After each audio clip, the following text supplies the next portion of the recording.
Rasululloh aytdilar, men sizga shunday bir kalimalarni o'rgataymi?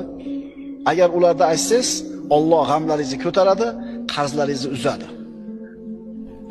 Qanday? Shu gapni gapirib qo'ysanglar, g'am hal bo'lib, qarz uzilib qoladimi? O'shuning uchun biz odamlarga bu zikrlarda foydasi yo'q-da. Ularning iymoni zaif, ularning iymoni suz. Undan ko'ra $1000 berganingiz yaxshi uni qo'liga. Narxini olishni xohlaydi. Mana shu yerda mo'minni mo'min emas odamdan farq ajraydi-da. O'rgating yo Rasululloh dedi. Rasululloh aytdilar, shunday deng. Allohumma inni a'udhu bika minal hammi wal hazan va a'udhu bika minal ajzi wal kasal va a'udhu bika minal jubni wal bukhl va a'udhu bika min g'alabati ad-dayni va qahri rijal.